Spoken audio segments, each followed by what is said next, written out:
RMC Politique, le journal du off. Vous êtes sur RMC, votre rendez-vous politique tous les matins, les infos, les coulisses, les indiscrétions de la campagne présidentielle avec Paul Barcelone. Bonjour. Bonjour à tous. Bonjour Paul. La candidature d'Éric Zemmour à la présidentielle, bientôt officielle, c'est le off du jour. Oui, Éric Zemmour va se déclarer candidat en début de semaine prochaine.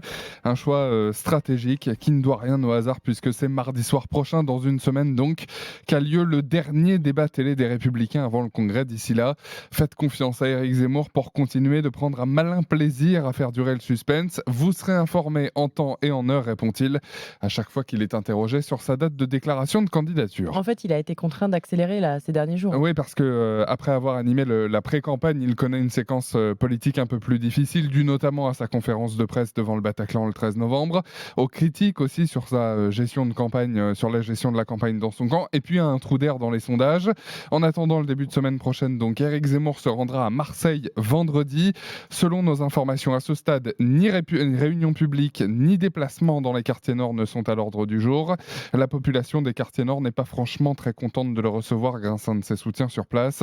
Éric Zemmour devrait tout de même s'offrir une visite sur un gros site industriel dont le nom est encore tenu secret et une virée sur le Vieux-Port, l'occasion de rencontrer les jeunes de Génération Z qui hier matin pendant 2 heures ont déployé une banderole 2022. Je signe pour Zemmour, c'était à l'entrée du tunnel du Prado. Et puis point d'orgue de son lancement de campagne, un premier meeting en tant que candidat officiel. Ce sera le dimanche 5 décembre au Zénith de Paris. La salle qui peut accueillir jusqu'à 9000 personnes a été réservée et elle sera louée pour 89 000 € par l'association des amis d'Éric Zemmour. Là encore, la date n'a pas été choisie au hasard puisque c'est la veille, le 4 décembre, que les Républicains désignent officiellement leur candidat à la présidentielle. D'autres infos comme tous les matins, Paul. D'abord, le retard remarqué de Xavier Bertrand lors de la visite d'Emmanuel Macron à Amiens. Pas là pour le traditionnel accueil républicain. Xavier Bertrand, candidat au Congrès LR et président de la région Hauts-de-France, a débarqué en pleine réunion avec les élus locaux. Emmanuel Macron avait le micro en main, il parlait de la ligne de train entre Amiens et Paris.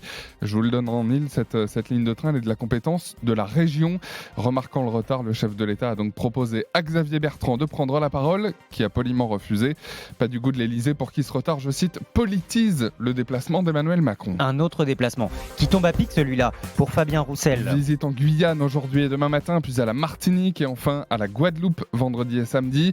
S'il y a encore un peu de flou sur son programme compte tenu de la situation sur l'île, Fabien Roussel a tout de même prévu de rencontrer des organisations syndicales sur place.